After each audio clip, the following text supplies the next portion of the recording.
श्री गणेशाय नमः। ओम नमो भगवते वासुदेवाय। प्रिय दर्शकों, आपके अपने YouTube चैनल पर आपका स्वागत है। आपका कमेंट, लाइक, शेयर व सब्सक्राइब हमारे लिए महत्वपूर्ण है, तो कृपया वीडियो को लाइक व शेयर करके चैनल को सब्सक्राइब अवश्य करें।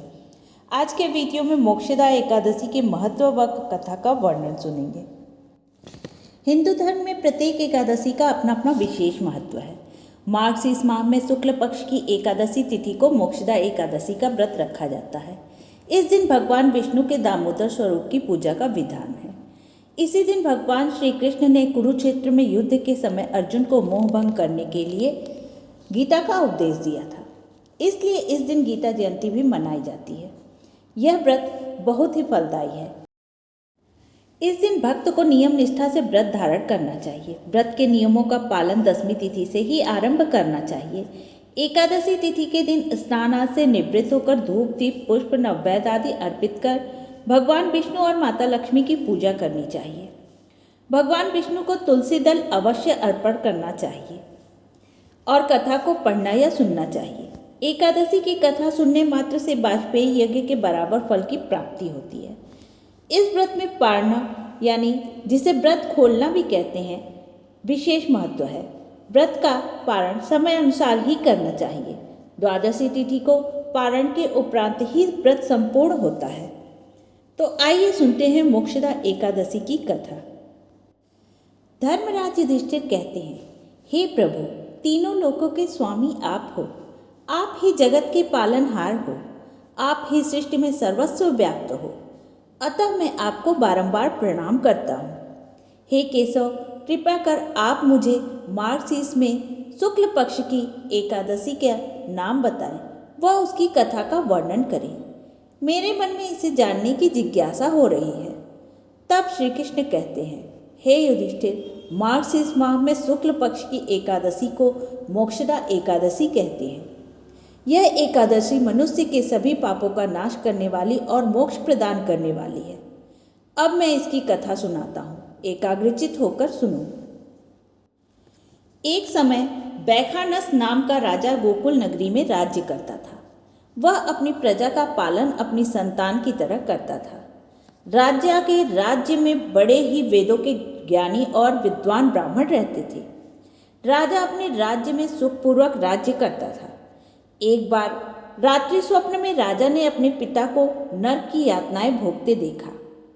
प्रातः अपने स्वप्न की बात सोचकर राजा का मन विचलित हो उठा। उसने अपने राज्य के विद्वान ब्राह्मणों के पास जाकर अपने स्वप्न की बात बताई। उसने कहा, मेरे पिता नरक में कष्ट भोग रहे हैं। उन्होंने मुझे स्वप्न में कहा है कि हे पुत्र, मैं नरक की पीड़ा को सह रहा हूँ, तुम मुझे यहाँ से मुक्त कराओ। जब से मैंने उनके ये वचन सुने हैं, तब से मेरा चित्त अशांत है। मुझे राज्य सुख नहीं भा रहा है। हे ब्राह्मण देवता, इस दुख से मेरा शरीर जल रहा है। अतः कृपा कर आप कोई ऐसा उपाय बताएं जिससे मेरे पिता को नरक से मुक्ति मिल सके।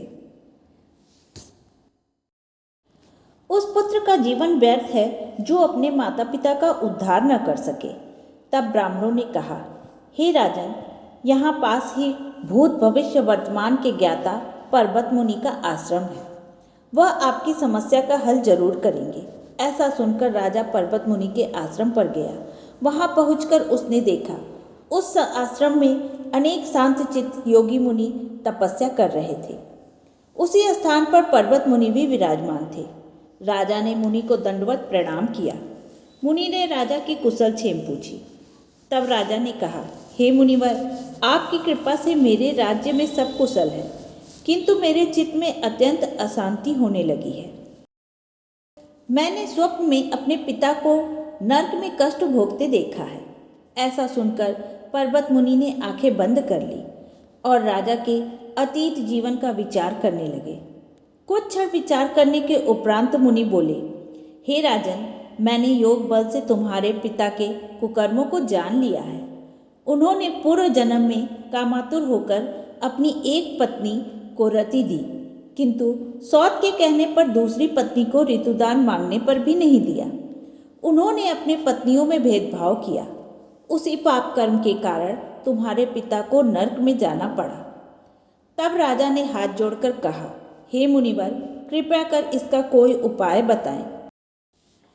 तब मुनि ने कहा, हे राजन, आप मार्गशीर्ष माह में शुक्ल पक्ष की एकादशी का उपवास नियम निष्ठा से रखें और उस उपवास के पुण्य को अपने पिता को समर्पित कर दें। इस व्रत के प्रभाव से अवश्य ही आपके पिता को नरक से मुक्ति मिल जाएगी। मुनि से आज्ञा लेकर राजा वापस महल आ गए। मुनि के कहे अनुसार पत्नी और कुटुंब सहित राजा ने नियम निष्ठा होकर एकादशी का उपवास किया और उस उपवास के पुण्य को अपने पिता को समर्पित कर दिया। इसके फलस्वरूप व्रत के प्रभाव से उनके पिता को नरक से मुक्ति मिल गई और स्वर्ग जाते हुए उन्होंने प्रसन्न चित्त होकर अपने पुत्र को आशीर्वाद दिया। हे युधिष्ठिर, इसीलिए इस एकादशी को मोक्षदा एकादशी कहते हैं। जो मनुष्य श्रद्धा के साथ मोक्षदा एकादशी का व्रत करते हैं, उनके समस्त पाप नष्ट हो जाते हैं। ये एकादशी मनुष्य को सांसारिक मोह के बंधन से मुक्ति के साथ साथ पितरों को भी मोक्ष दिलाने वाली है। इस प्रकार मोक्षदा एकादशी की कथा संपूर्ण हुई। तो प्रेम से बोलिए लक्ष्मी नारायण की जय, एकादशी माता की जय। यदि आपको यह कथा अच्छी लगी हो तो वीडियो को लाइक व शेयर करें।